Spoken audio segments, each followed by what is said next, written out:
and experiment with it. That's kind of how I do things best.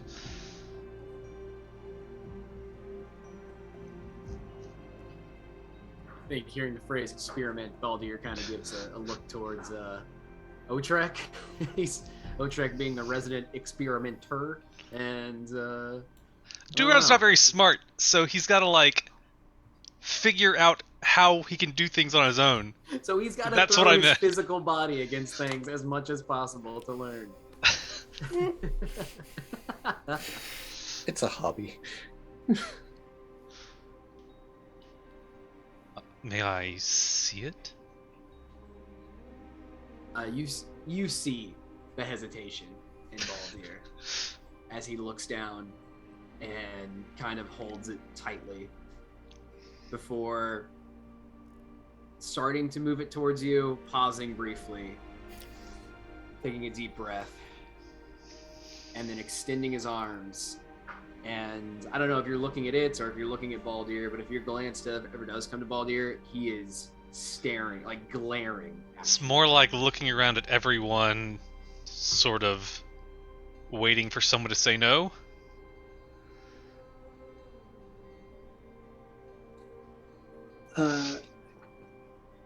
No, Koida's kind of just nervously looking between the two of them and looking over to her Echo, who she's kind of set over to finish the painting that she started of Volcaron. Okay.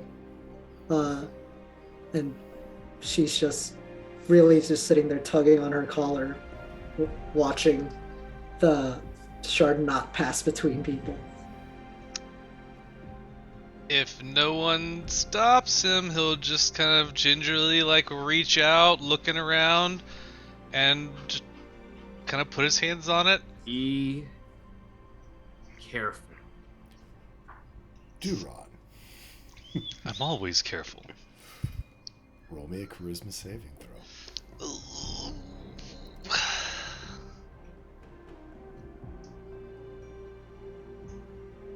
Yes. It's a 19 plus 8. Cool. So that's a 27? 27. So, as you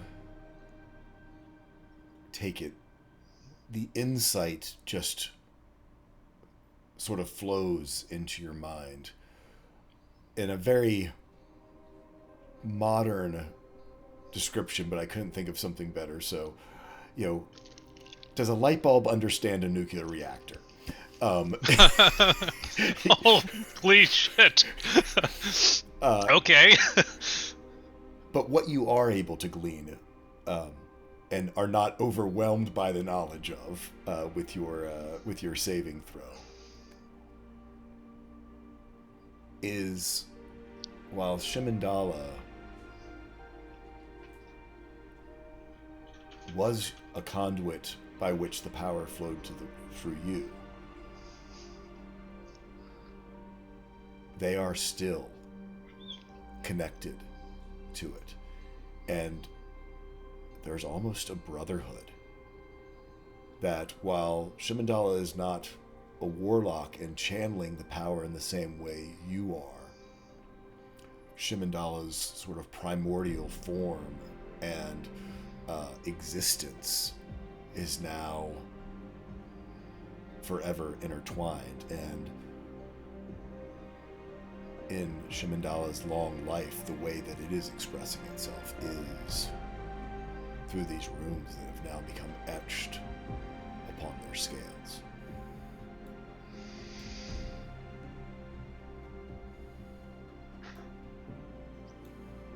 Okay. Bird, you're fired. I'm sorry, I just read chat.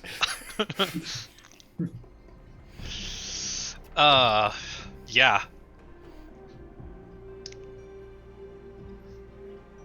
I think I'll just gingerly put it back into Baldir's hands and kind of think to myself for a minute as I get interrupted. You have help. It's not by yourself anymore. Absolutely.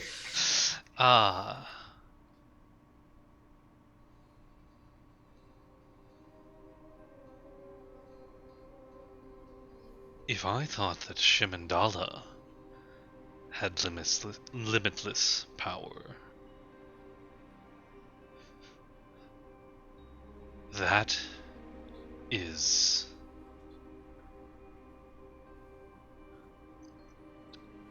unknowable.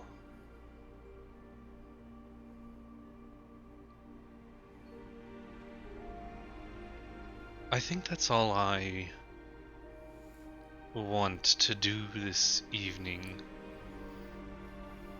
morning. If you all don't mind, I'd like to take a rest. I, too, would prefer to put a pause on the connection between you and incomprehensible power. For the day, at least, if that's okay. Yeah. Yes. You, don't seem to trust me with incomprehensible power. Trust you plenty. I'm sure we'll trust you more after a well-earned rest. Do run.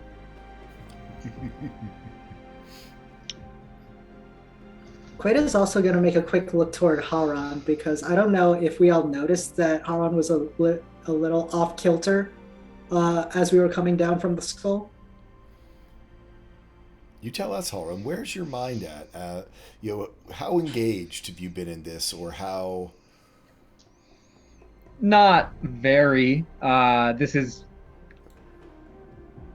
Haran has followed the thread of what has gone on, but at the same time is yet distant and not like participating. Probably because the only thing he can think is Oprim Deatus at this point. And has also expended a lot of his resources and took a bit of a beating and is ready for a rest, although I suppose he worries about what he might find during that. But by and large, yeah, has been quite quiet and reserved, and probably wouldn't even notice when Queta takes a look over at him. Would you like to look at the shard? It looks very pretty now. And it won't scramble our minds much. Halron chuckles a little bit at the last comment there. And then we'll, I guess, get up off where he'd been sitting on the ground and come a little closer to peer at the shard. Baldir is holding it now, correct? Halron understands that he probably doesn't want to pass it to anybody else, so he'll just take a look from a distance. Yeah. Anyone else, or just specifically me?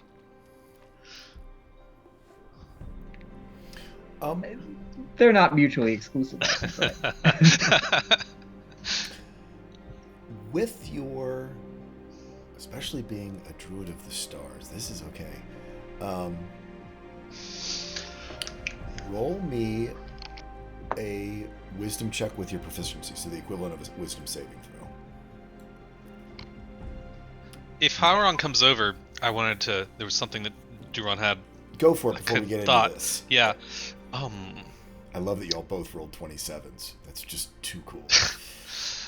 The way the glyphs were projected from Fitz's description reminds me a little bit of like the stars.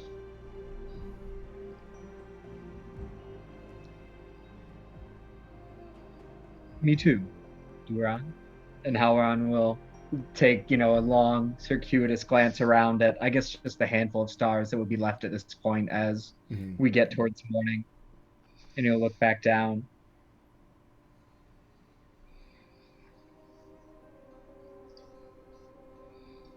It has been a long journey and a long day. But at least there are still things that can astound us.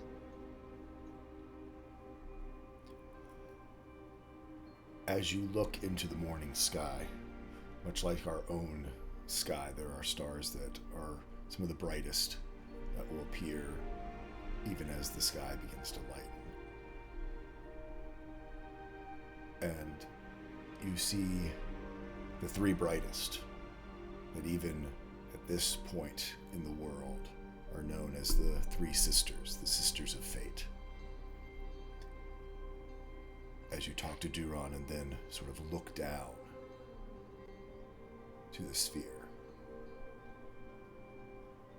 And with a 27,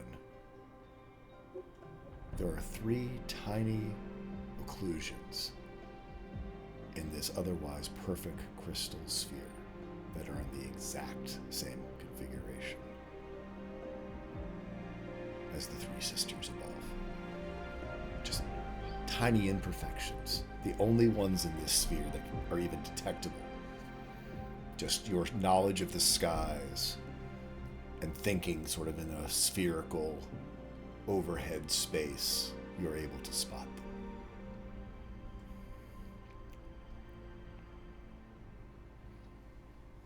Well, that will change Hauron's mind. And I suppose he'll look at Baldir and say, extending his hand, may I? See, way less hesitation, but this one. Please, friends. Thank you. And he'll take it and cradle it in both hands, and then turn back and see if there's any more insight to be gleaned from maybe lining it up and taking a look at them, such that, if you were, again, to project through it, I imagine it would all match up. You take it and are able to match it up, but it's not so much that somehow it's become a lens in any way, other than your sort of original thought. You as the sun begins to change and the sky lightens, you see just the tiniest glimpses of these multiple sort of concentric shells inside this sphere that all seem to be glyph covered, and they're all sort of rotating on their own different axis. And your wisdom saving throw will stick with it. You realize it isn't a star chart necessarily, but it is an arcane map of the skies.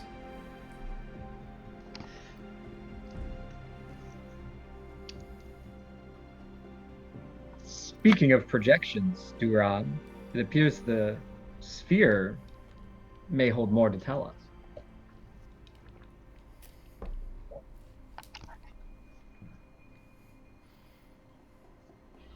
How many worlds do you think are out there? How many grains of sand are in the beach?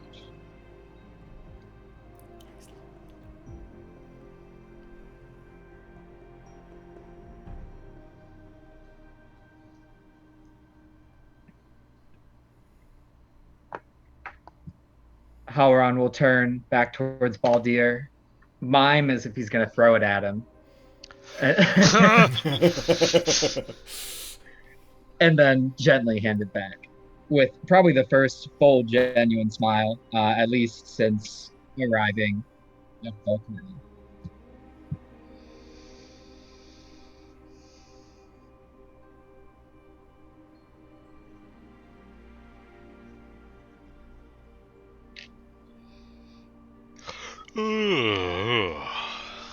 Anything else you would like to do as the sun begins to rise? There are certainly plenty of places for shelter, whether you would want to shelter back inside the skull or under any of these outcroppings. It is out beyond the remains of the Platinum Dragon. It is beautiful alpine meadow, soft ground, willow trees. Certainly plenty of fresh, clean, uncorrupted water. For his part, Hauron will find an overhang outside the skull where he is at least in shade, and then enter a trance there. Okay. Queta's probably gonna just like, I imagine she's been like sitting on like a rock or something listening to all of this go on. When she gets tired enough, she'll kind of roll over onto the plane, the meadow next to her, and cast darkness over herself. Okay. And then just kind of pass out.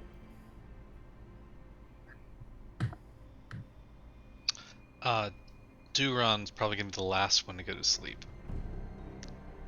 Okay. And before he does, I'm going to cast Dream Okay. on Shimandala. Nice. For Shimandala to dream, or for you to enter Shimandala's dream? For me to enter his dream. Okay.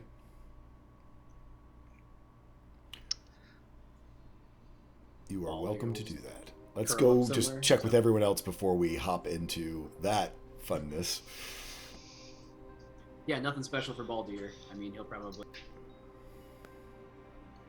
decompress after everything, and just, you know, the anxiety about losing this connection to his homeworld, but also kind of the understanding that there's unfinished business with Howron that's not super far away. So be up for a while thinking about that, but eventually just not off to sleep. Okay. Nothing special either. Kato would take a bath because he feels gross. Okay. And then like in the river, and then find a spot that is relatively clean, that won't leave him too dirty, and go to sleep. Okay. Yeah, easily found. We'll go over to Duron. Anything specific you want to do, or just fall asleep? And how do you want to go about this? Nothing super specific. I don't even like the intent isn't really to even like have like this long protracted conversation with him. It's more just a reaching out an olive branch as sorts. Because the last time we spoke wasn't super pleasant. And so, you know, entering the dream just kind of I don't even know what Shimandala appears like in his dream space, but I guess the message that I kind of want to give him is just ask him, how are you feeling now? Okay. You let yourself fall asleep and drift into darkness.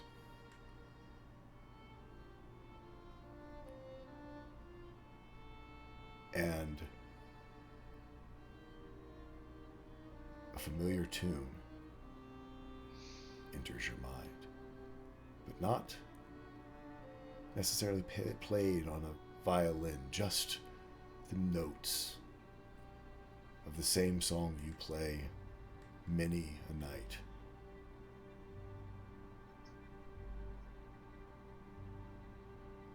And it leads you sort of through the darkness into this sort of deep, silent, watery place. The same place you would often find solace when overcome with all of the negative energy that would sometimes build up in your life when you were finding yourself alone up in Jaden Pool, frustrated, and you would dive deep into the waters. And you sort of find yourself drifting into that place. And as you get closer, you find a figure there. Not humanoid, but not draconian either. Just sort of an amorphous shape, almost one with the water. But it shimmers, sort of an inner bronze light. You feel the exhaustion from this, and you would be familiar with this level of exhaustion.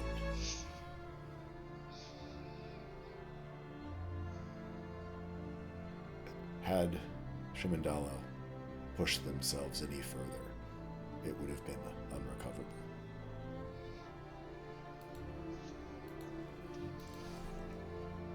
And you see this elemental, watery form, sort of in meditation.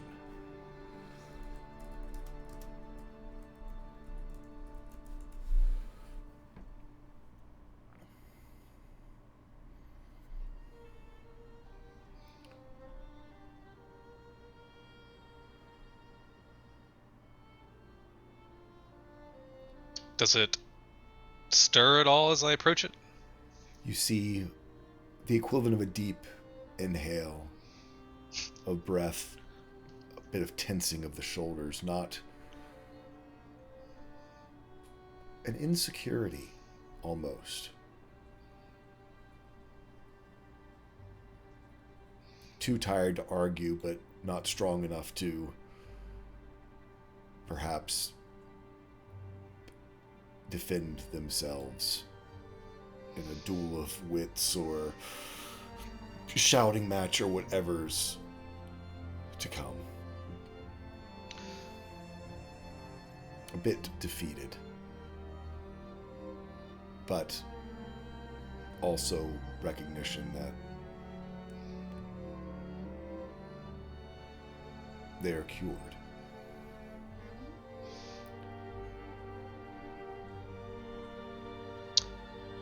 Apologies for intruding like this.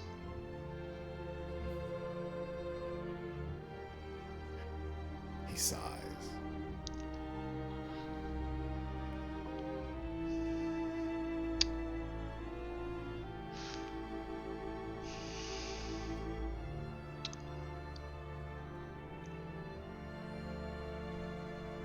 I wanted to check on you.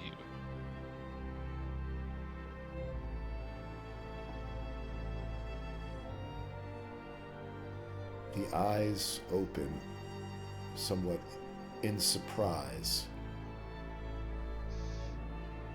And you sort of hear this, almost like the ripples or the waves of the ocean. Why?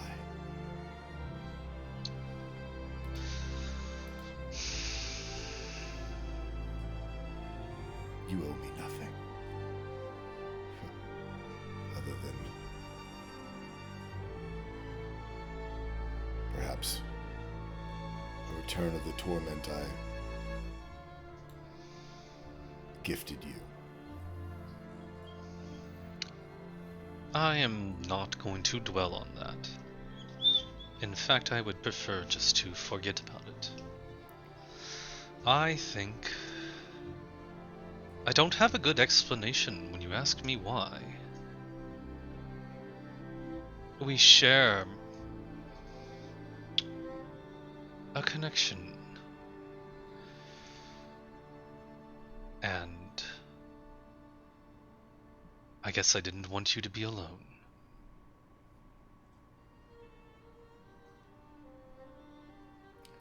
You see what would pass for a smile again. There's not true features on this. It's more you feel sort of a warmth and thanks.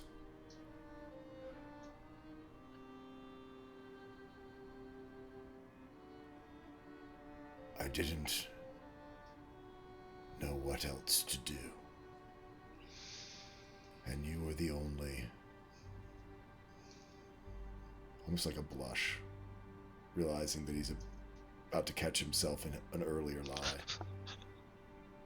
The only one who ever answered.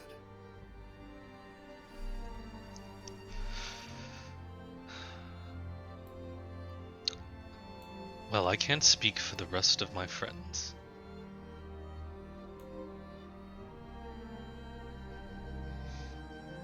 But we're fine. You and I.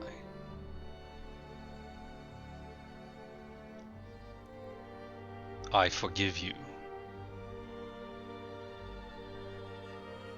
Sort of a deep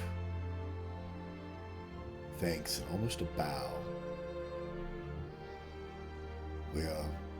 I sense we are very much the same now, but unique as well.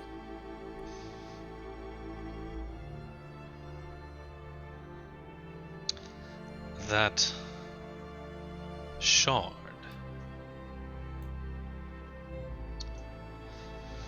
I don't understand it. It is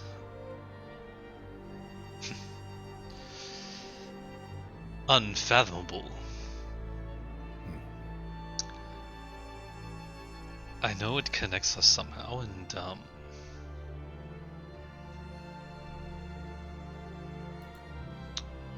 I would like to use it to help my friends.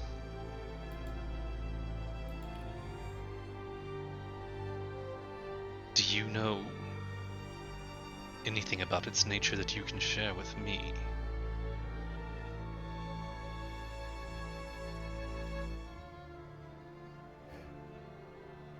It's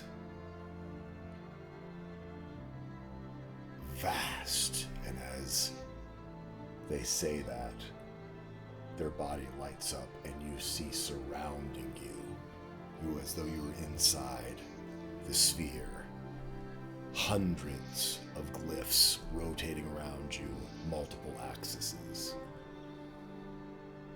Do me a favor.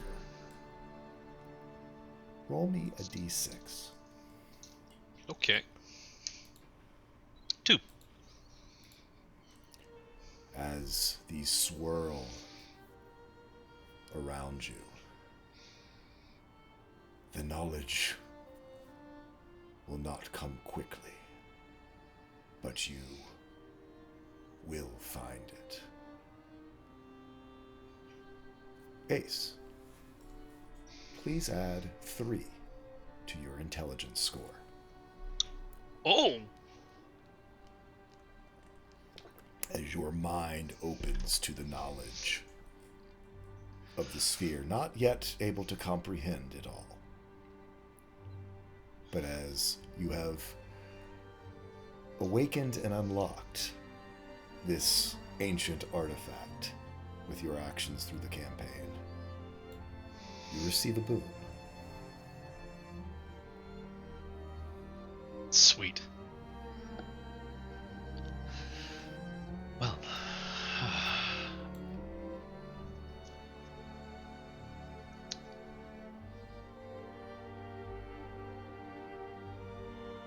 if you'd like,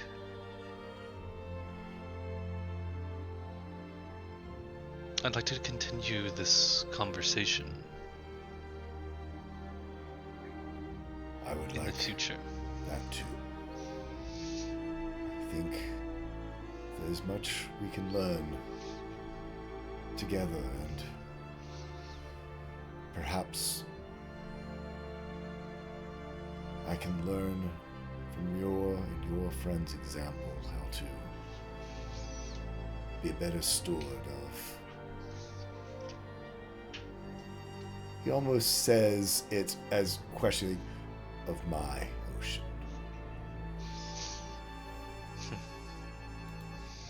Or part of the ocean. I won't disagree. Thank you for your time.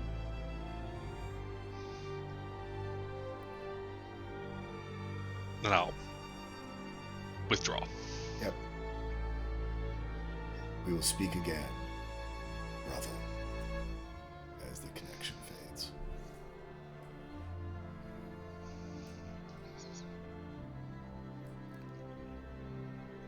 rest of the night passes uneventfully.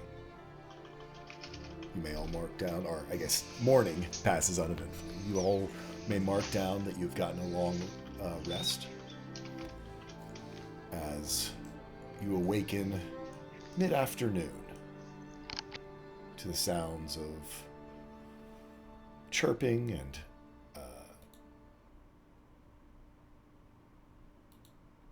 a much sort of brighter mood here in this valley than what you first experienced when you arrived.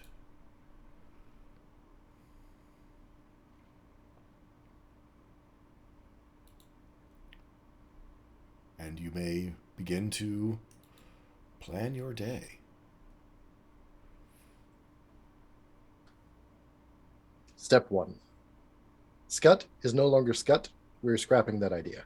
Okay. We're going with Slink. We're getting rid of all the legs. I cannot trust anything with that many legs. Not after all this. Okay. Snake boy. So yes, it will be now a snake construct. You just see Otrek Love out it. there being like, too many legs, just too many legs. Okay. Can't trust this many legs. That's my morning. Great. Anyone else? Anything as you wake up that you want to get done, and what's the plan for the day? Are you all hiking it back? Biriana also has had a long rest, so she's got a fly spell back. There's some other options as well. People can certainly choose their spells to cater for the day. How would you all like to go about? I assume traveling back towards the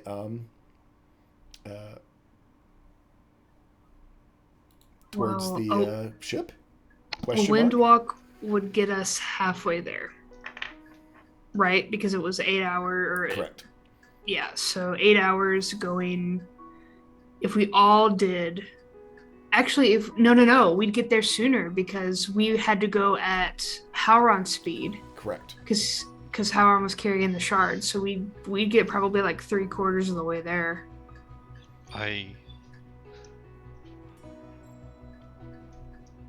If we did wood walk.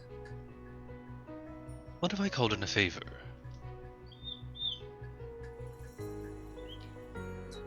Please do not tell me you are about to ask the primordial dragon who almost lost his life, or almost lost their life mere hours ago, to cart us back to our ship.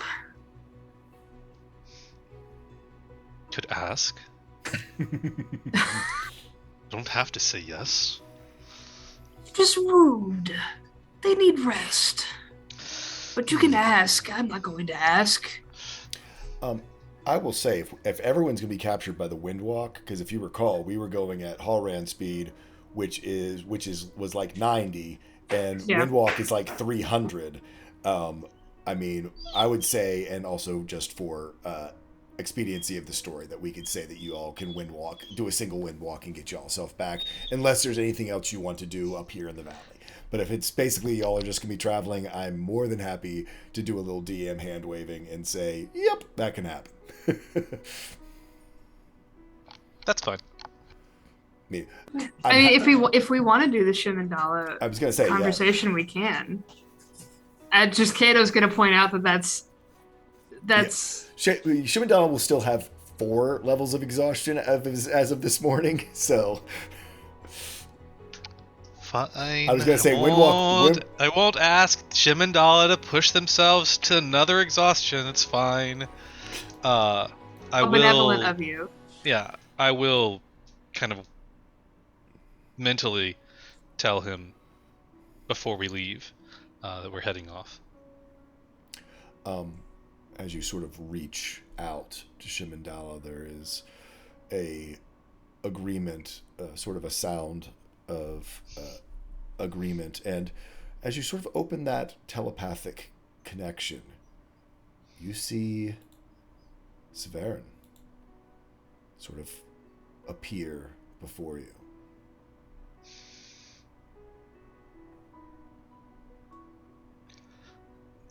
Good afternoon.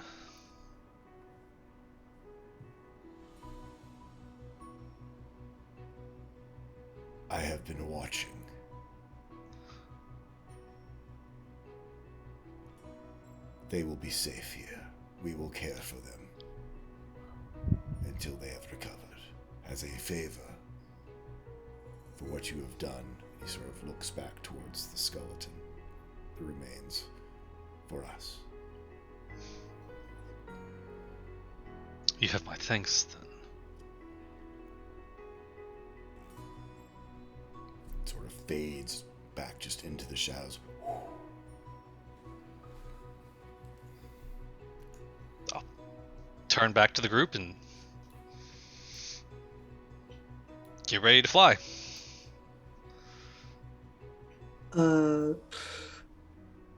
Quick question, just out of curiosity's sake. Mm-hmm. Could the Echo have been doing things while Quato was asleep, or is it just if I'm asleep, the Echo's not active? Yeah, if you're asleep, the echo's not active. Okay. So I think real quick before they leave, Quato will say, "Oh, there's something I need to check really quickly."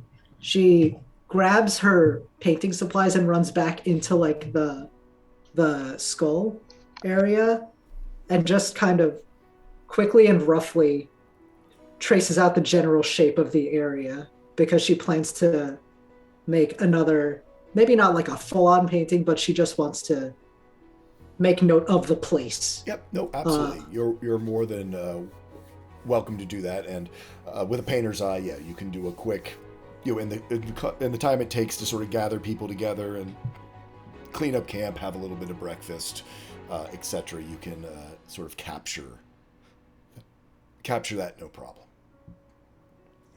Fantastic. So now she has like 2 paintings.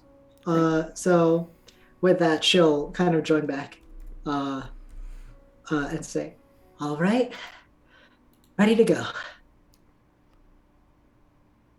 And Biriana sort of will look expectantly at Kato. Kato will cast Windwalk on everyone except for Duran. Yeah. Duran, I have a request. I'm going to cast this on you under the expectation that when we arrive back on the ship, there was something between the dragon skull and the banshee, and I would like to know this story.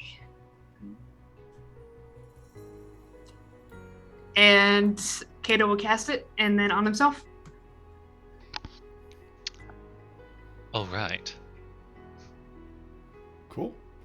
And as you all disappear into mist and sort of now get this amazing aerial view of the Platinum Dragon's remains and nearly 10 times as large Shimandala's form, now sort of seen in a way that you can process it better, sort of laying down the length of the valley. You all rapidly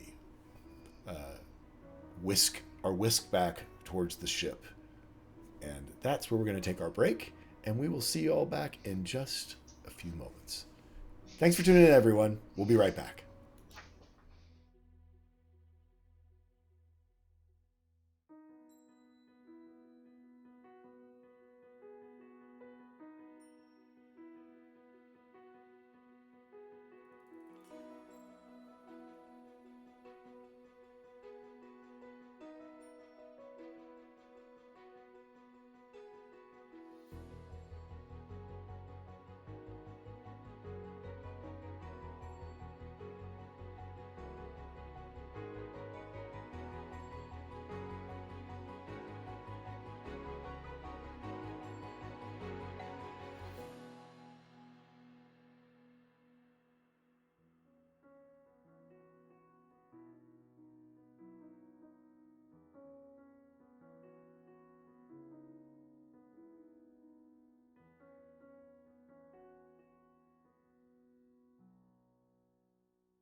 And we are back, folks. Where we left off, our party was journeying back to the Whale's Whiskers.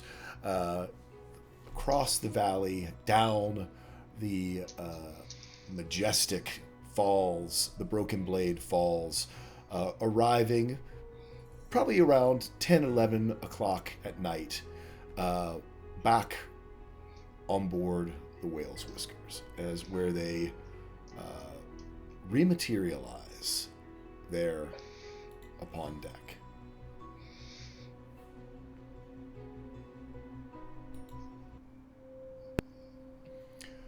As you materialize, the watch comes sort of charging forth. You see Lars come running across, weapons drawn, but then immediately sort of recognizes everyone. Biriana sort of shoots him a look that stops Lars in their tracks. And what happened? Last night the falls turned silver like a true blade that then descended and plunged into the river, and then we saw the shadow of metal flow downstream. What happened?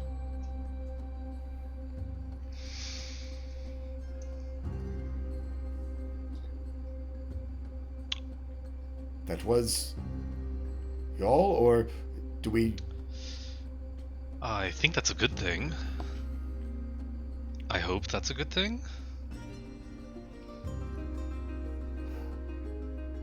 Is everyone all right here first? It was quiet for the last day and a half. Was Lars one of the ones who was corrupted? Lars, yes, Lars, no, I've got to remember. In the most recent thing, Biriana, no, full corrupted, I'm sorry, was... like Duron was. That was Edgar and, The monk. the monk, yes. Sorry.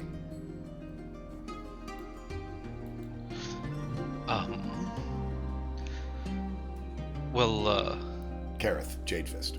Sorry, names. Jade has sounded wrong. Yeah. Okay. How are Edgar and Kareth doing? Fine. Do we need to check on them? They were resting. I'm sure it's fine.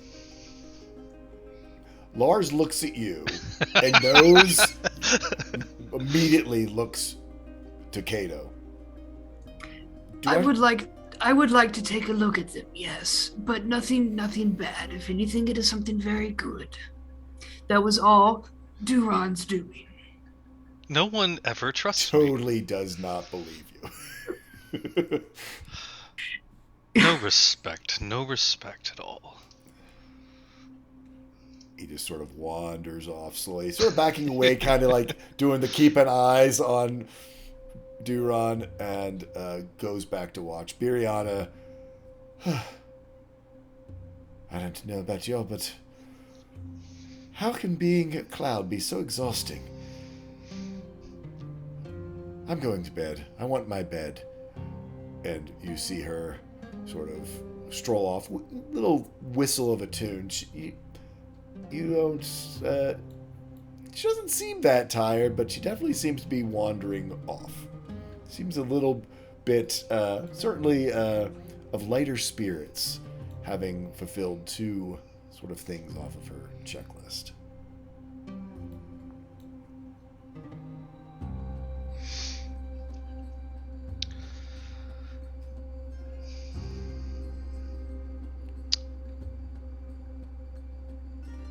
Well, I suppose now that we're back, I guess it's full speed ahead to the sky then, isn't it? Is it, Howron? Halron will take that segue, I guess, and take a moment to look around the group And realize he has a few more people to talk to because Duran, Baldir, Kato to some extent have a little idea as to what's going on this side of things, but I don't think he's got the chance to talk to everybody else about it. So he'll say, Kato, Otrek, there's something the two of you should know. Some of the others several days ago now, while we were still sailing on the boat, I had a terrible vision. My people, the Drow, came to this world fleeing something terrible. Otrek, if you can imagine the verdant shadow with all the powers of a true deity, you'd have some inkling as to what this being is. And for the longest time, or well, I guess just for several decades, we had been freed. Our journey through the darkness to this world was a terrible one, or so I am told. But we had escaped until this being, the Dark Weaver, found me here.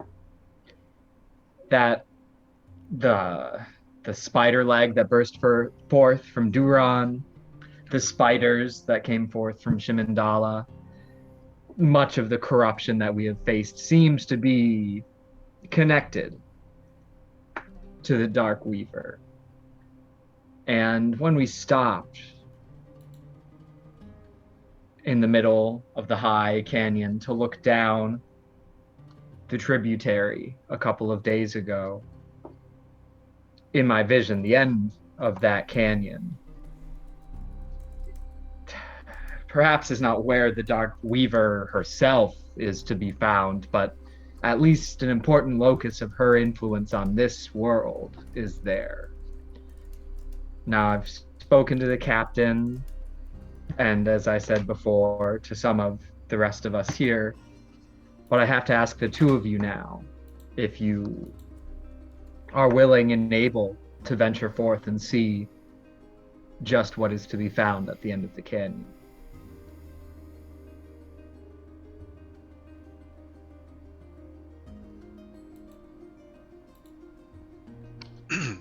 Darkness is at the end of the canyon. True enough. Yes, Duran had the misfortune of seeing that quite closely the day that we put the shard into the river. Hey, Duran, do your first intelligence check for us with your new skills. That one, here we go. Let's go. Oh, that's not a D6 that I want to roll. There's that int working for you, but I'm trying to keep it low. That's a 14. On a 14, sort of with this new insight,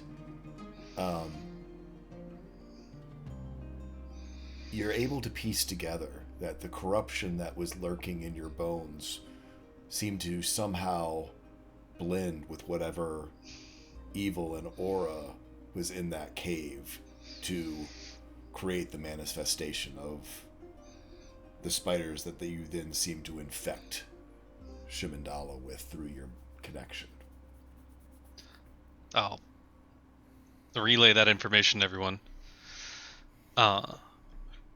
It's more like this Dark Weaver's influence was co-opting that corruption. I don't know the source of it. That's probably the shadows doing.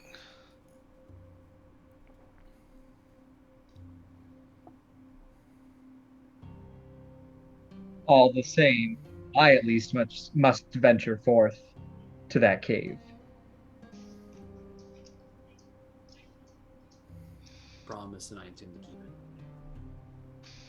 Thank you, friend Baldir. And in the event that, say, and Queta is just kind of like spitballing ideas here. In the event that, say, we all do decide to go up to that other world, whatever lies beyond, and we don't look into that, uh, look into the power of the Dark Weaver before we leave, is it fair to take a guess that it could find us there as well? If it found me here, stands to reason could find us elsewhere. Or even worse, we might go to a world where the influence of the Weaver is all the more established. Oh, that would be very bad, wouldn't it?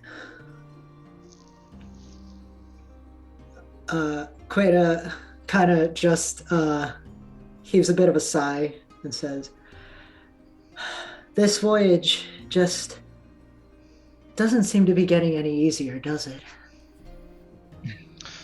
Well, it's not only that. The Dark Weaver found you. Which means that it could find your people. That is my concern and why I feel I must go to the cave here. I have no illusions that we will eradicate the Dark Weaver from all of the many grains of sand, or many realities rather. But if we can stymie the influence here, that would be a victory. So we venture into the darkness and make sure that that evil in there is kept in check. Is that our plan? I'm pleased to hear you say our. Queta casts Shadow Blade and kind of holds it out just to kind of show off a little bit and say, "Well, I know a thing or two about darkness. I'm sure we could get things done." The Echo kind of appears behind her for support, also like holding the same blade. If this is everyone's intent, then there's no way that I would be able to say no even if I wished. I am here to make sure that everyone remains safe. Thank you. I appreciate both your blade, and he gestures then to Kato's shadow blade, and your magic, Kato. Howron will then make sure that his straw hat is on, all perfect, the way that Otrek intended it, and then he'll turn to Otrek and ask, Otrek? Yes. I have found myself in irrational hatred of things with more than two legs. I will join you in that cave.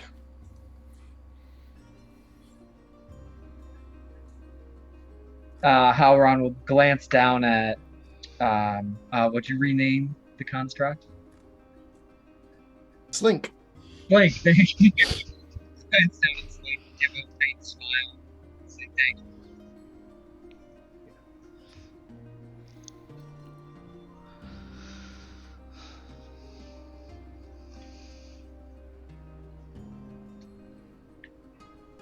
So perhaps we rest this evening and venture towards the canyon in the morning.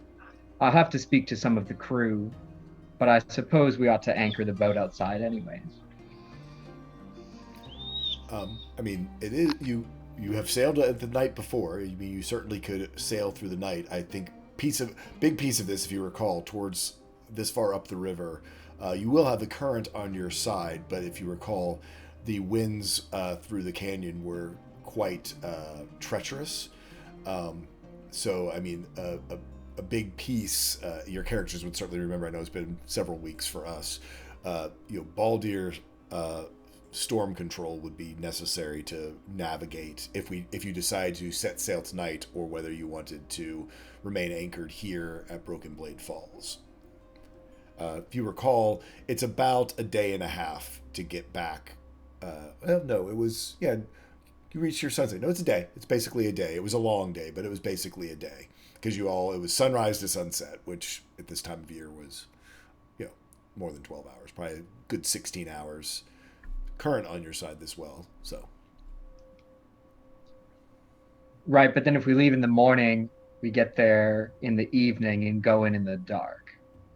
That'd be the question, is whether it really comes down to, if you leave tonight, you'd be arriving, in about, you don't know how far, you haven't ventured down the canyon to know how far it is until you get to the cave down the canyon. You do have the rudimentary map. And judging by that, you would think that it's about a half day's sail to down there, but you also know that canyon was more narrow, more treacherous than what you had been on before. Yeah, it's a cave though, so it's going to be dark no matter what time we get there. It's true. True.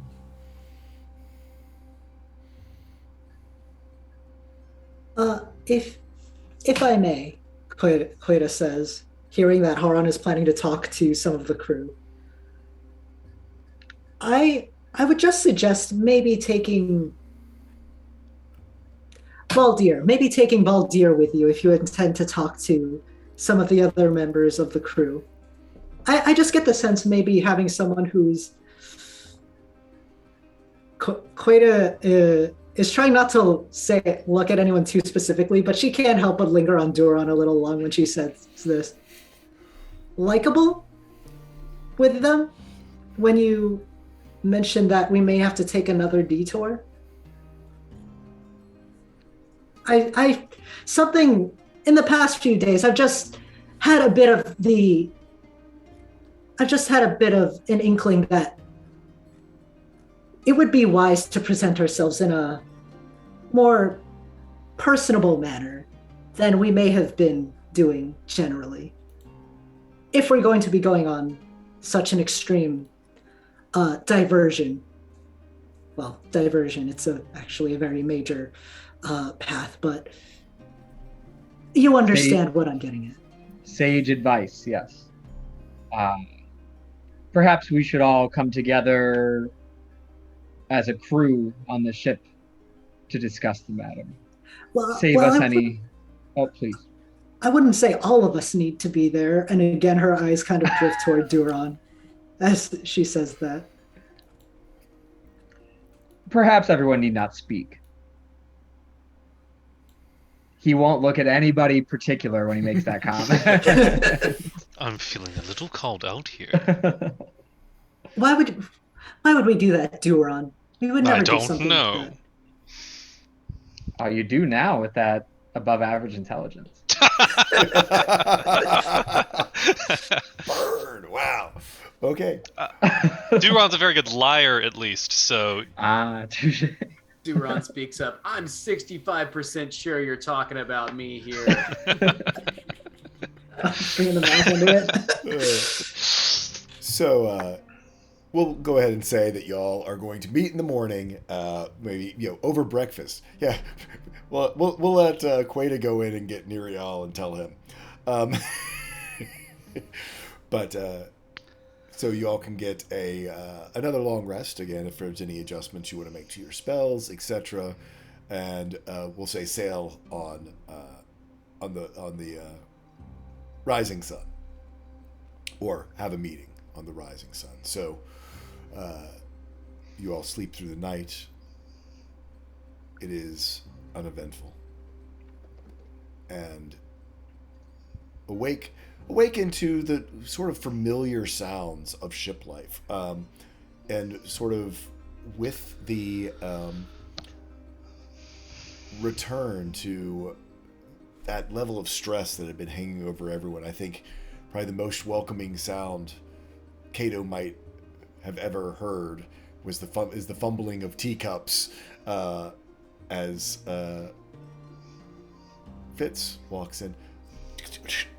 Oh, clank, clank, ching, ching. Sorry, sir. You're quite all right. Come here. And Kato will stand. And as Fitz approaches, Kato will take the tray from them. Mm-hmm. and pour them a glass of tea instead. What's Fitz's reaction to the fact that there's no bathtub anymore? Right? Yeah, actually, Fitz probably does give a look around because all of your really fine bedding is gone, having sort of dry rotted away. The tub is gone. I see you've redecorated. We all go through a phase, Fitz. Oh yeah, I know all about that. Obviously, I have no idea what you're talking about. Casualties from our journey, but I will make sure to replace and do not worry, Fitz. Despite all we've lost, we can rebuild. Right. With what? Bathtubs don't grow on trees. I'm sorry. Was that wrong for me to say? Drink your tea. It's good to have you back. Look. Yes, and you see this hot tea just all but just keeps drinking it to keep something keeping his mouth busy so he can't put Fitz, his you're foot back going to into burn it. yourself. It's the opposite of the frozen things you were talking about. I already did. Thorpe has his, I think I might have burned my tongue.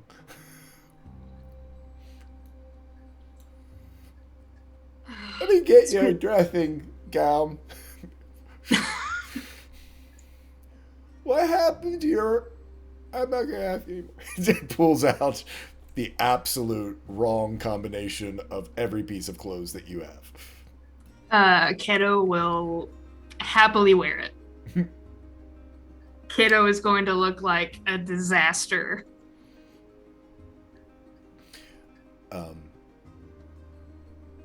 As you awake, a couple things. I need Duron and Otrek to both make me perception checks.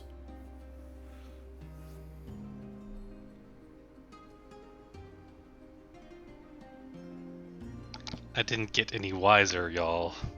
Oh, but I got a natural 20. Cool. How about Otrek? Oh, there we go. 24. Perfect. Duron. Interestingly,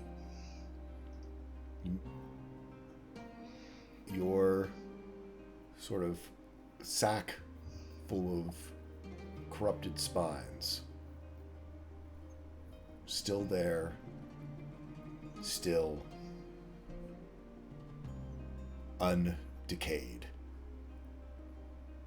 in the corner of your room. The ones that you had removed from your body. Mm-hmm. That's unsettling.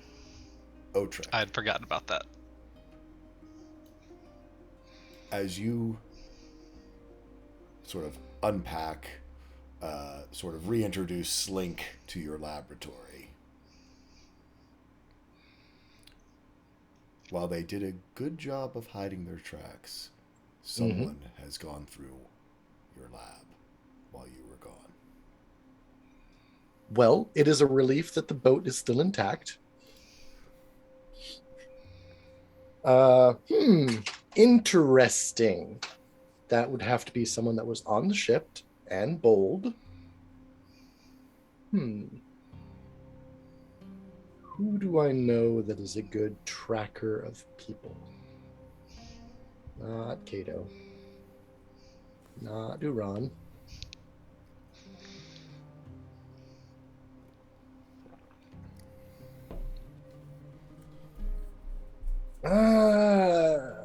Probably gonna go get the druid, I think. Okay. You all sort of begin to assemble up on... And Go ahead. Biriana is gonna get a very astute look from Otrek. Okay. So word had sort of got passed around that wanted to have a crew shipwide meeting in the morning, and so you all sort of gather up on the top deck. You People have gathered whatever their morning beverage of choice might be. Some have managed to pick up a piece of fried meat and or a bread without losing an arm or a finger to Nerial in the kitchen, and have. But everyone is present out here on the deck as they have been requested by Halron. Halron will glance through the crowd for Buriana to give her. She must know who called the meeting, right? But just some sort of eye contact, so she realizes, like, oh yeah, that's probably what he's going to talk about. Yeah, and as her attention focuses, because everyone was sort of focused on her, and as she turns her head to you, I mean, just the esteem that the crew has for Buriana is immediately obvious as everyone gives you their attention. Halron's not particularly used to being in that level of spotlight, right? It's not a huge group of people, but he's gonna have, not really make eye contact with anybody, but just look around and say, well, good morning, everybody. Thank you all for giving me a moment to speak to you. I know that for everyone standing here, since we were picked up by Jin Surat, things have been heavy, constant, nonstop, and dangerous. Some of you have sacrificed a great deal for each other, for all of us. And I wish more than almost anything that this was not the case, but I have to ask you to do that one more time before we go to the conclusion, or, well, perhaps just the beginning of our voyage. There is a dark deity, the Dark Weaver, that followed my people from another world and found me here just a few days ago up in the crow's nest. And I'm sure you all remember the other day when I stopped the boat at the mouth of the canyon that branched off from our path. And we resumed, here we are. But at the end of that canyon is a cave, and it is some locus of influence for the Dark Weaver on this world. And graciously, some of our companions have agreed to join me on an investigation of the cave. Now, I'm not sure precisely where we will leave the boat, what the details might be, or even what we'll find as we journey down that tributary. But I'm here to ask all of you if you are willing to join us when we do so. If anyone objects, then I and those who choose to join me can seek other means of reaching the end of the canyon.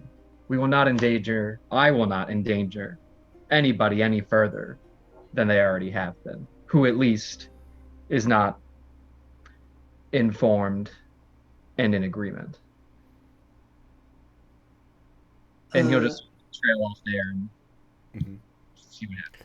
Roll me a persuasion check with advantage, as you do see very much sort of go among the crew, the feeling that they have at least been included in this decision. There is some grumbles. you see several sets of eyes when you say a dark deity sort of look to Queda, and I assume your echo is with you, sort of as your shadow most of the time is. So I was gonna have Queda, while Haran is making that speech, kind of mingle her way into the crowd just to get a sense of what everyone is thinking, just to try and like blend into everything. So at that point, if everyone is looking toward Queda, they would all basically be looking at her in a circle. They'd all be zeroing in on her. Yeah. And you do see not everybody, but you see quite a few eyes. Biriana chimes in.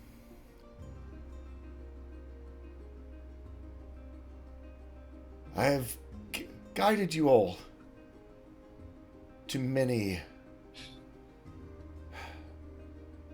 unexplored and strange places. I'm planning on hoping to take us all to somewhere no one has gone before. And while deities, we've had our share of bumps with them in the past. It has always been more of a neutral nature. But I would ask you to trust me and my trust in them, and agree to undertake this journey to try to protect this world from what would be a new darkness if it gets a foothold here. Grant, I'm going to treat that as like an inspiration. So roll me a bardic inspiration from Brianna is a D10. Can I, So, go ahead. at this point, I don't know, just kind of getting the general sense of the crew here. Baldir does want to chime in Okay. and say, my friends, my fellow crew members, if the words of Hauron do not raise your spirits, if the wise decisions of our captain, who we've followed for years upon years, do not convince you, I only ask that you consider one last thing. This being, part of its power you are familiar with, part of its power invaded this ship, had some sense or connection to it. If the words of your friend and your captain do not stir your spirits, at the very least, I ask that you consider fighting back against that which would take your life. Respond. Give yourself the chance to rise back up. Look what came for us in the eye, and say no more, no one else, never again.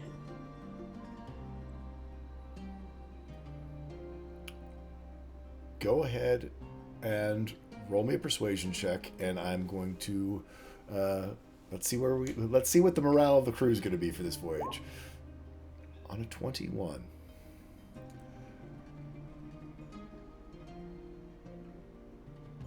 Baldir's presence,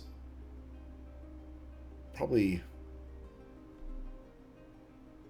as much as anyone on the ship, was always been a friend to all. Have, from lowliest crew member to all of you, to Biriana, have spent evenings with Baldir over his pipes, and sharing freely of saffron sliders and other delicacies. Always making the journeys, even in the dark days, a little brighter. You see a resolve come over the crew. And what was sort of shuffling of feet and looking at the ground sort of becomes a straightening of backs and a resolve. And as Biriana says, let's get these sails hoisted. We've got some exploring to do. And you see the crew sort of begin to disperse. There's some little conversations that are occurring. But for the most part, there does seem to be some resolve with the words of Baldir, along with the plea of Halran. If Queta is like kind of still intermingled with the crowd, can she make like an insight check on anyone who seems to be like super displeased? I think she would be most concerned if people like Nerial are like grumbling really bad. Specifically. Go ahead, roll me an insight check. We'll say it's on Nerial specifically.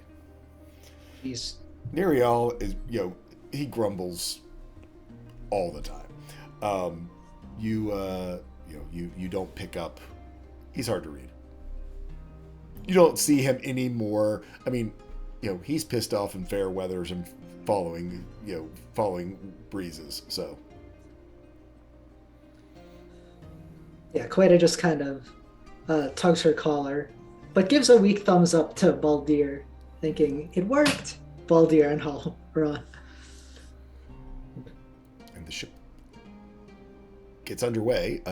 That's anything else with the crew. I mean, you certainly can have other conversations, but as the crew starts to disperse. I just say thank you, Baldir. Oh, for sure. He'll give Halran a nod and say, one more. And just kind of like picking up on Queta talking to Nerial. Nerial is the cook, correct? Is the cook, yep. The ebony Baldir dragonborn. will approach Nerial. And they do not have a good relationship, last I understood. So Baldir will basically approach Nerial and just kind of stick his form directly in front of them. And I'm sure there's always been a tension. Baldir's a very happy dude, but there's just this dislike. Look directly into Nerial's eyes and he'll say, if you join us and keep your incessant grumbling to a minimum, I will eat a whole plate of fish just to shut you up. Roll me an intimidation check with advantage. Or persuasion, if you want to do persuasion with the fish piece, however you want to play this. The fish piece is better. I mostly am like, I will actually eat his food that I've never eaten in the entirety of the time we've been on the ship. Yeah, for 100 years, you have snubbed his cooking. And he looks at you, and first thing, you've never seen Nerial smile. Good. And it is horrifying. And might explain something. He has got the most crooked set of dragonborn teeth you have ever seen. They are a mess. They are discolored. And he kind of raises his eyebrow.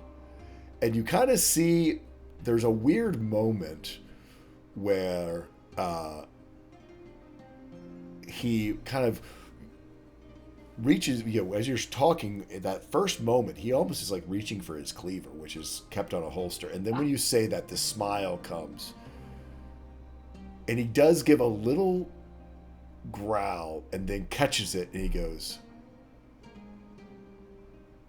I pick the fish. I await the meal.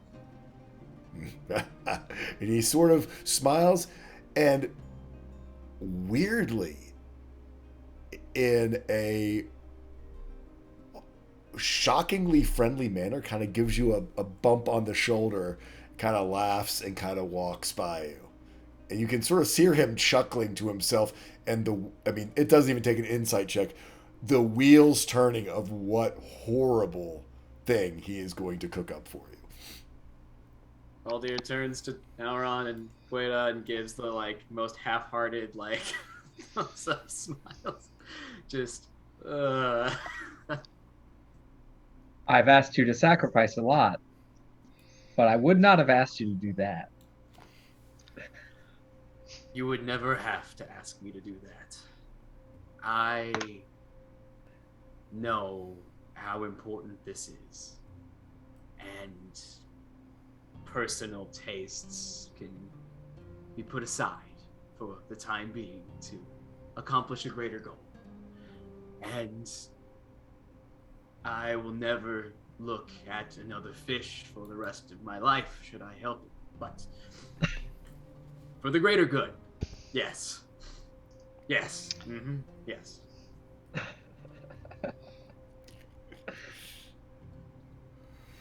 I imagine Duron's just kind of sitting in the back, waiting for this conversation to end, trying to be as nonchalant as possible as the crowd clears, and waits for Baldir to be alone for a minute, kind of his tail's just sort of swishing in the background,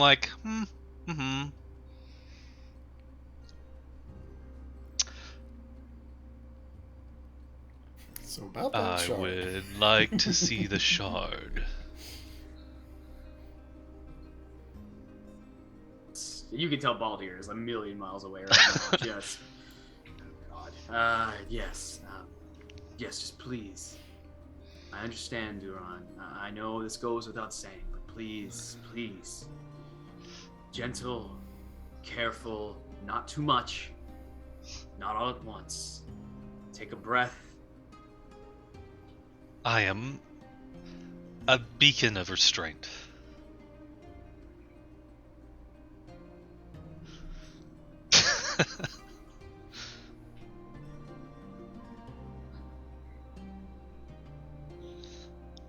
He kind of looks around to see if there's anybody else who's going to be on babysitting duty.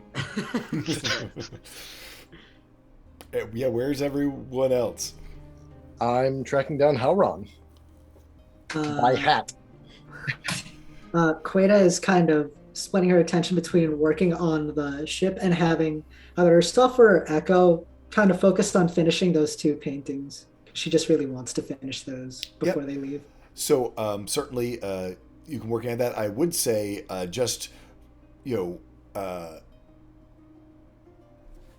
knowing that potentially we're going to be sailing this vessel into a cave, there is plenty of preparation to be done to, the masts have already been lowered from ocean sailing height down to river sailing height, of what you might have to do to make sure y'all don't, break off tops of masts going through this cave. So certainly plenty for Queta, again, the ship like the back of your hand, to be working on, and certainly in your free time could over the next, we're going to, this next basically down to the 18 hours to get back to the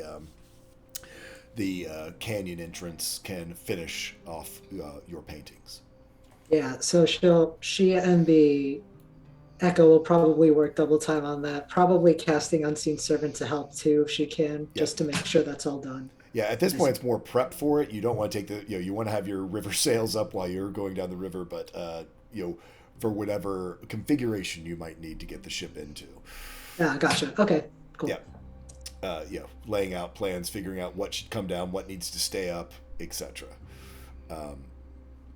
Otrick, I'd say pretty much when Baldir and Halron have finished, and Duron and Baldir start to have their conversation, you can approach. There it goes. Yeah, Otrek will approach Haran and crook one claw and kind of bring Haran off to the side, away from the main thoroughfares and so forth, and say, someone has been in my lab. That's alarming.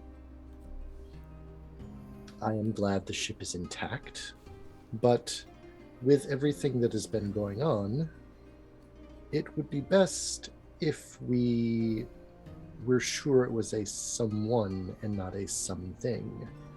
You are an expert in all that is natural on this world and others. Please join me in my lab. Of course. All right, we shall return to the lab. So yeah, you guys head down there.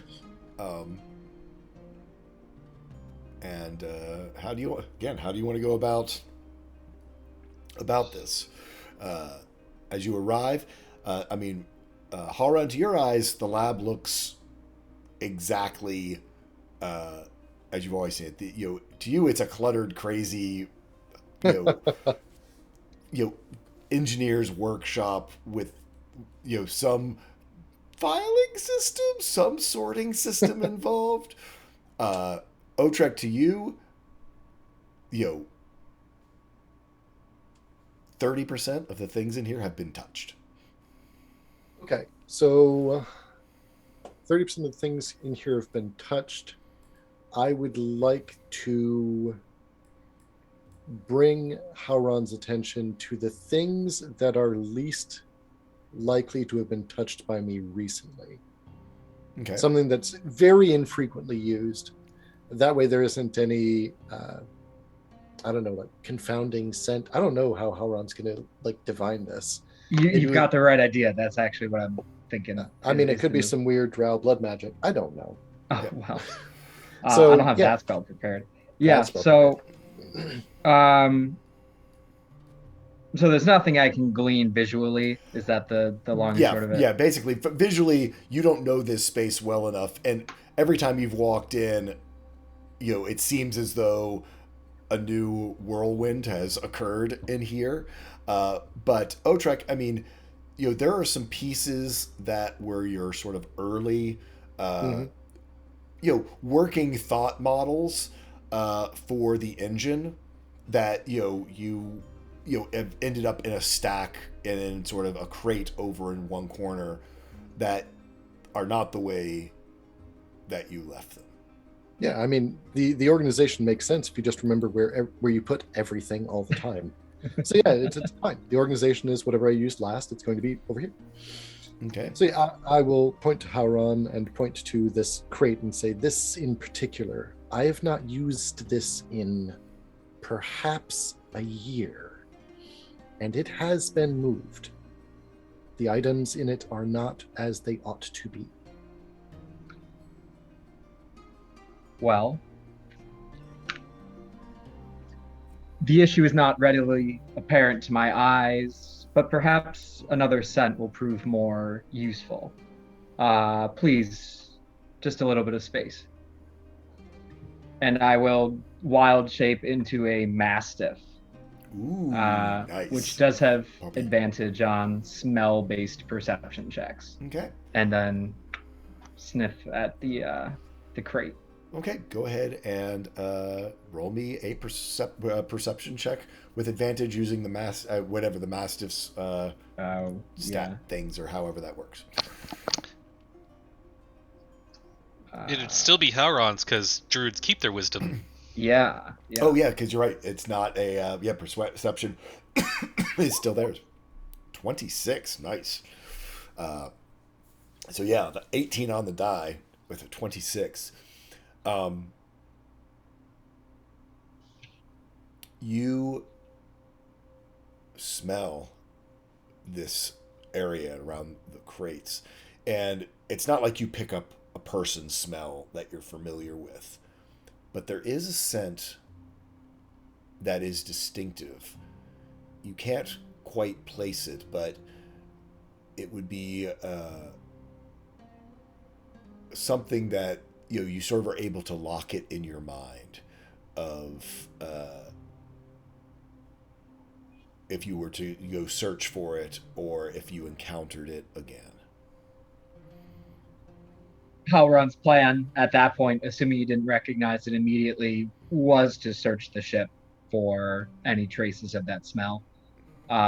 Ideally following a trail if there is one, but if not, just going around and systematically searching, from the bottom up. Okay. I've got 5 hours, so. Yeah, there you go. I will definitely accompany Hauron in this journey, and if anyone asks what we're doing, I'll come up with something on the fly, and it's probably going to be terrible. Okay. So, I mean, as a mastiff, you begin to sniff your way around the ship. While you are doing that, because no matter what, doing a method search of an entire ship takes some time. So, next up, let's go back to Duran and Baldir as Baldir. I mean, do you have the shard on you? Is it down in your room? What? I actually think like if he was entrusted with it, he's not gonna leave it anywhere without just this is crucial. So I think he basically just kind of keeps it in his eyesight as often as possible. So probably just kind of is hanging on to it. Yeah, backpack. So I mean, whipping it out right here, or y'all going somewhere? What's going on? You just carried around in your backpack. Don't like to leave something like this unattended. I trust the crew. I trust each of them with my very life, but you never know what else could be coming for this. What could be looking for it, what could be creeping aboard. Yes, but just in your backpack.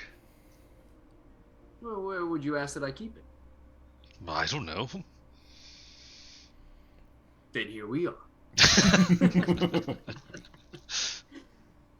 So, Duran, I have a lot on my mind and a lot I must prepare myself for. But that being said, if you wish to explore this further, I ask you don't do it alone. I would be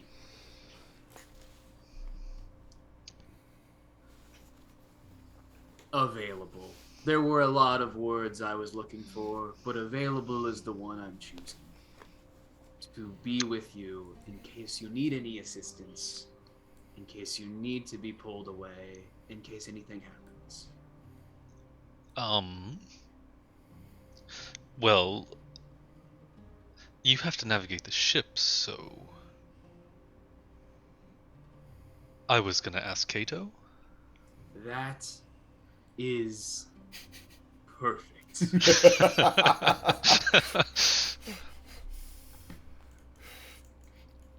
Off the hook. I will simply hold on to this in my backpack until you and Kato return, and I'll be happy to see you off with it. Oh, I was going to go get him, immediately. Perfect. I mean, Kato would have been up on deck, so grabbing him Yeah. before he heads back down wouldn't be much of a problem.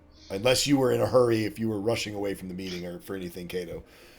Just kind of get the impression that Baldir's not going to let Duran carry it around the ship, so... So I do want to just kind of above table.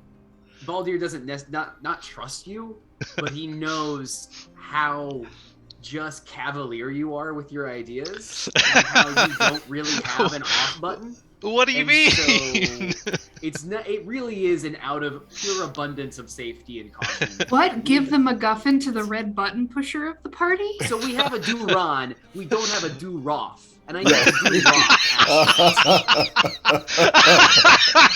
Duroff. Okay, and we're ending the episode. We're ending the session right here. There we Wiser go. We're words calling it. We're done. have never been spoken. Yeah.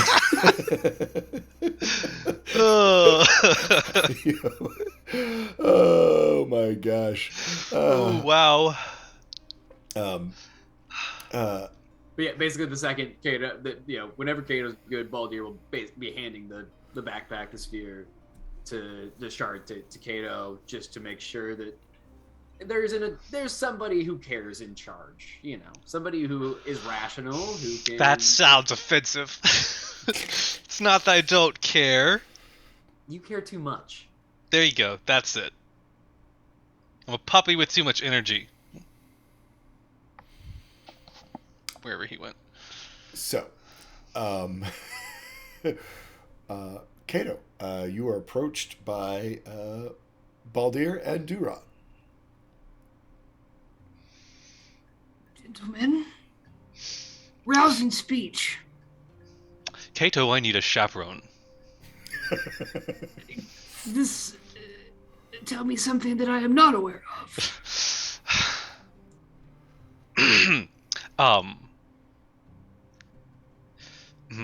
Not generally speaking, I need a chaperone for something I would like to try. Okay. Kato doesn't know how to take this statement, so he's gonna look at Baldir and look at Duran and then look at Baldir and then look back at Duran and just kind of clap his hands together. How can I be of assistance? Well, the one whose interesting, unique, and assertive idea led to the corruption of a substantial portion of the river, several crew members, etc. Oh, this is not going anywhere near where I thought it was. Excellent. Continue. I'm merely beginning. In his boundless joy and desire for knowledge, wants to explore the strange cosmic mystery device of unimaginable power that none of us even can begin to comprehend or understand. So that I can send you home. Again, tell me something that I am not aware of. I merely ask that for Duran's beautiful, inquisitive spirits, Kato, you are here with your steady hands and guidance to make sure we come to an amazing middle ground. No one goes too far off the deep end. We still get beautiful power and amazing knowledge. And everyone is happy and, most importantly, safe. All of a sudden, I feel a strange kinship with Otrek. You two are. I've been waiting for that moment. Like, wait a minute, the lizard over here is going to get persecuted for playing with this thing too. It's going to be great. You two are very alike in your methods. As I have been a steady hand for Otrek, I will continue to help Otrek and keep Otrek on the path of productivity versus chaos all the time. I will attempt to do the same for you, Duran, if that is what you are asking. If that is what Baldir is asking. This seems more like a Baldir request. I feel so like that Duran Kato, can mess with the shard. Kato has enough insight to know that this is absolutely like whatever it takes for Baldir to let him look at the shard. And Baldir basically nods at all of that very emphatically whilst handing over the backpack containing the shard. But before he, makes his exit, he will look to Duran and say, just a little bit of chaos. Just an approachable amount of chaos. We will keep it Kato levels of chaos. A chaos aperitif. Yes, that's a taste. Maybe a little more. Kato, Duran, one does not enjoy the full one does not enjoy the full benefits that wine has to offer by guzzling. No, you take it sip by sip. Baldir, if you see Hauron, I might need his assistance as well at some point. The more the merrier is happy with me.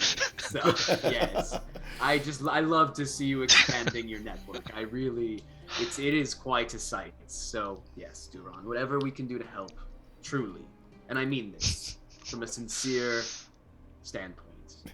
I want to help you understand. And So, Baldir, essentially, does this mean you would like for me to be the caretaker of the shard? Or when we are finished, would you like for me to give you back your bag? Is this a long term whenever Duan wishes to experiment? Or is this every time we will go to you?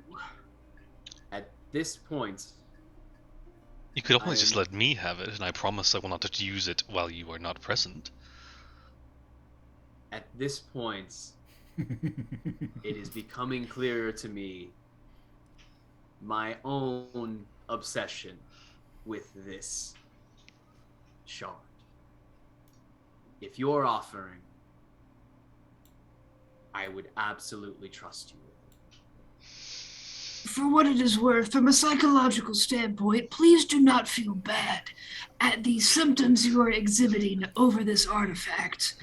I'd be happy to speak with you at some point if you wish to unpack these feelings, but for what it is worth, I will keep a close eye on it, of course. It will never leave my sight, and I will keep it safe and for both of your pieces of mind. Baldir nods at this, like kind of looks around the quarters and is like, if I take you up on that offer, you're going to need a bigger couch. Actually, I might need your help now that I think about it. At some point. We'll figure it out later. Kato will take the backpack. As this is occurring, you see a water sausage and a mastiff literally tearing across, going across, opening up every single box, every single crate, sniffing all the ropes, and truly the Artificer's Tango version of methodically searching every corner of the deck. Yes, business as usual. Baldir, well. It's like, Baldir out.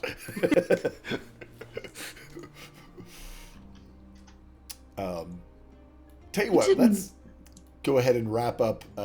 We'll let Ace actually accomplish what he's been wanting to accomplish for the last 15 minutes, as we've role played him into the ground.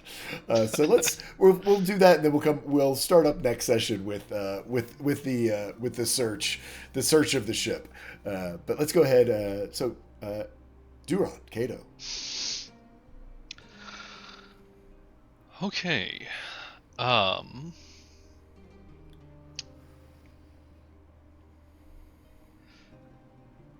I want to try to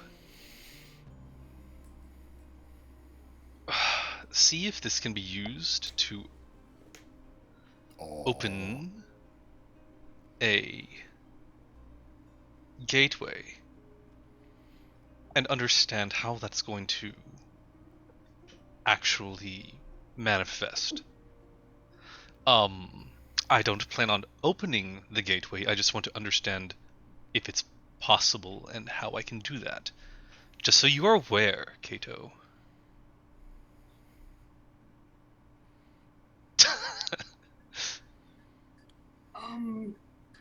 Forgive me, but start at the beginning again. And I'll kind of so the thought process that Duron's going to go over is basically that he thinks that each one of these runes is essentially it's like simultaneously a map and a key and a doorway all wrapped together in once, and there might be a way to use the shard to connect through one of those gateways to a different world.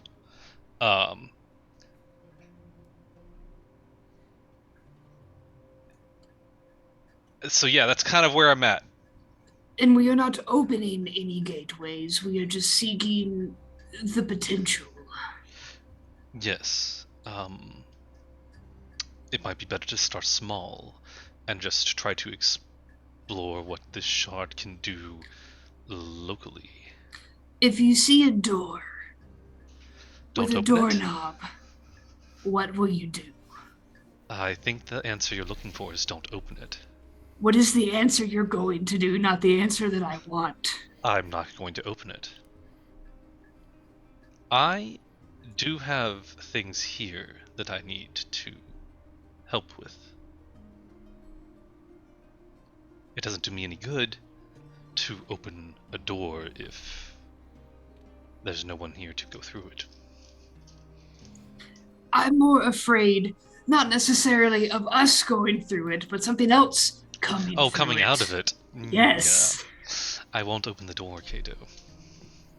Thank you.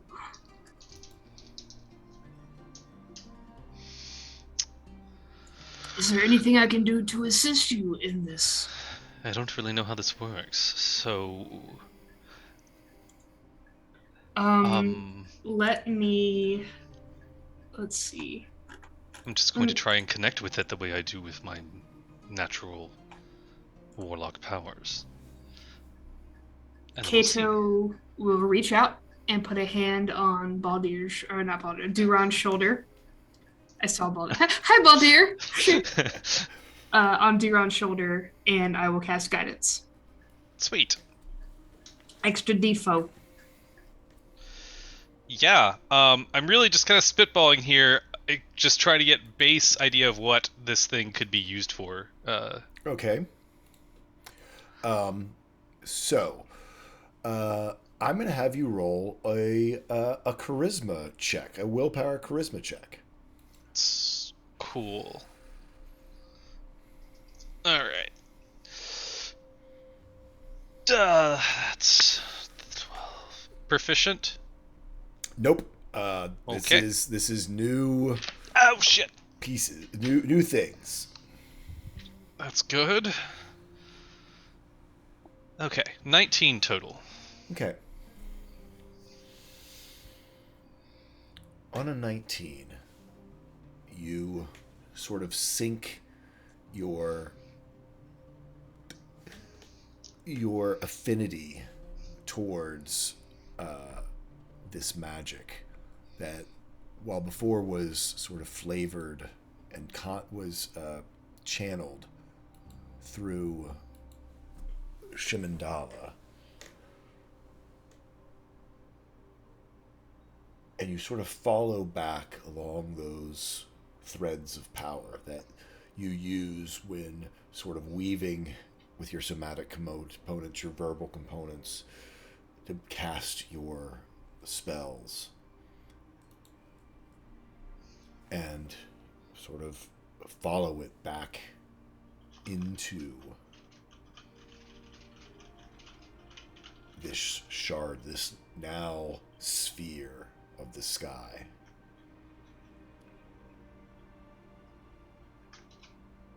And you see yourself standing on just an endless ocean in darkness. The night sky above you, the stars, and the sea, calm as far as you can possibly see. And as you look overhead, you first sort of see, just from your navigation skills and watching Halloran, sort of the normal progression of the stars across the sky. But then you start to see some of them not moving sort of in concert, sort of their frozen constellations across the sky. You see some begin to move in different directions and then other directions. And the stars begin to disappear as these multiple rotating glyphs on their own axis begin to spin overhead.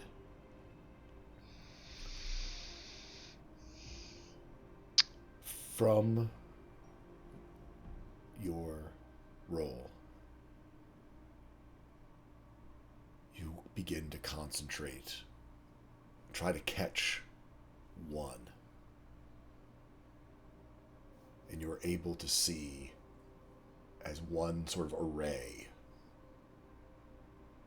stops while the others continue to sort of spin above, but it's almost imperceptible at first because so many runes are still moving, but then you realize that one of these shells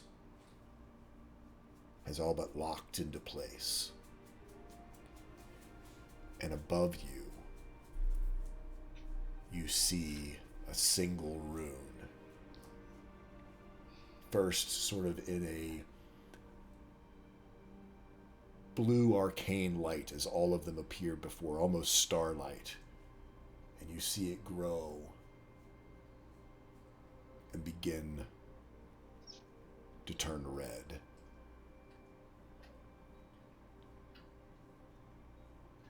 And as it does, you feel yourself being swept up into it.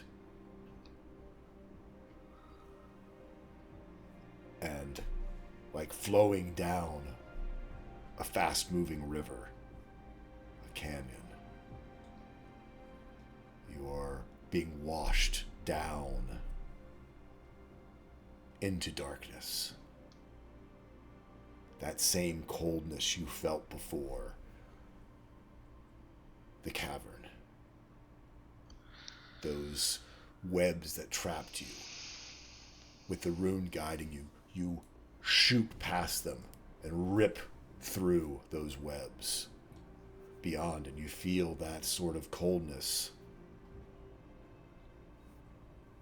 disappearing behind you, still flowing through darkness, until you see in front of you a light that grows brighter and brighter as you burst out into sunlight and see around you the most tranquil and beautiful beach, swaying trees, gently surf, white sugar sand. You see bleached coral, stones and boulders, cliffs. And there, out in this bay, you see a roiling gateway filled with stars.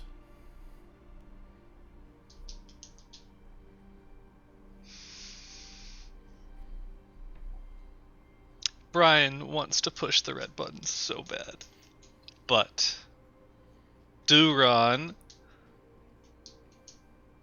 is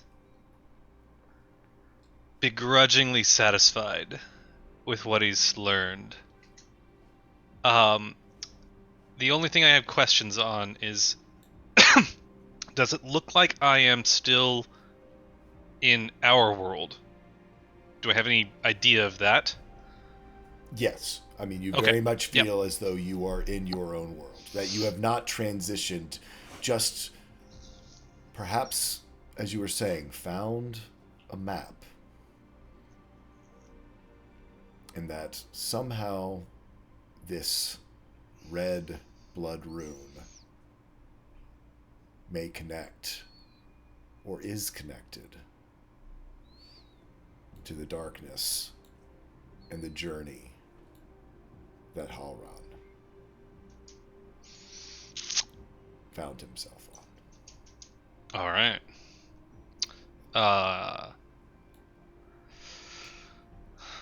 Yeah, Duran will kind of like try and withdraw from that connection.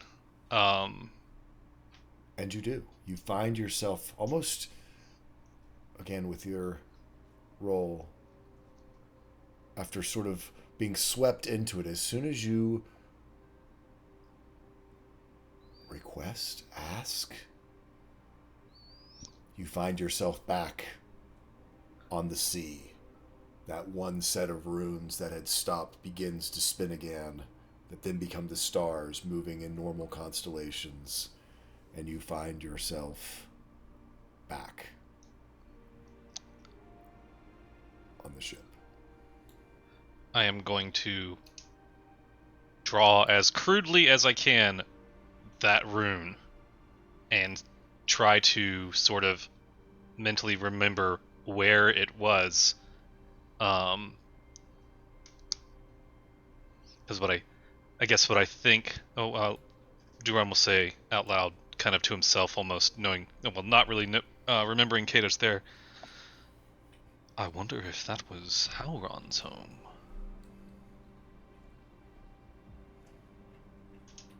Really? Oh, hi, Kato. I didn't go through the door or open it. I know. I trusted you.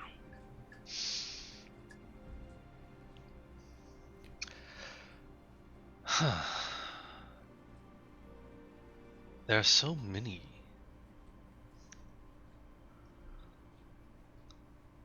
I wonder which one is Baldier's.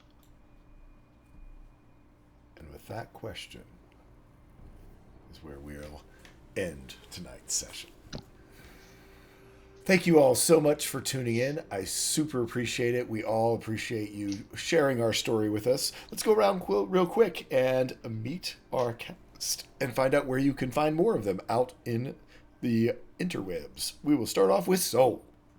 Hello, everybody. I'm Soul from Souls Rolls. You can find me virtually everywhere online as Souls Rolls. I've got a website, soulsrolls.com. I'm on Twitch, Souls Rolls. I've got a Ko-Fi, Souls Rolls. You pretty much, if you type that in, you'll find me. So if you're looking for it, that's where I'm at. Next up is Ace. Hi, I am Ace of Sween. You can find me pretty much everywhere under that handle. Yeah, that's about it. That's all I got tonight. Lots Cool. of things on my mind. Next up, Grant. I'm leaving you all in good hands. Follow the chat. Good evening, everybody. Yeah, I'm Grant. Thanks for tuning in tonight. You can find me on Twitter as at Soclamon. I'll just drop it in the Twitch chat. It's easier than like spelling it or anything. Okay, following the chat, that makes me next. Hello, everyone. Thank you all for watching. I'm Metazoa. I'm going to just pop that message in the Twitch that'll tell you basically what I'm about to tell you now, which is that I played Queta, and you can find me at that name, Metazoa54321, on Twitch, on Twitter, on Instagram, if you really just feel like watching someone not upload for like most of the week. And then just at Metazoa on Fanhouse. I make music sometimes. It's fun. I also enjoy being in this a lot. It's a lot of fun. So yeah. Awesome. I am Bird. You can find me basically everywhere as Bird versus Plane. And yeah, man, it's we're getting up to the end of it here, and I don't know what to expect from this. You know, take on a deity, travel to a new world. Let's figure it out. And I have the keys. Hi, hello, yes, my name is Kuma. You can find me at Kuma the Bronze, literally everywhere. You Google that, all of it's there. You can find it on my link tree on Twitter to all the games that I release, all the stuff that I produce and stream, all that fun stuff. And thank you guys so much for watching. And I am Tall Squall. I hope you all enjoyed our story. We will be back next week, continuing our way down into this, following dark whispers across dark waters into this cave and whatever lies ahead. Until then, gather your friends together and tell a story, because that's what it's all about. Good night, everyone. Thank you for tuning in. Bye-bye.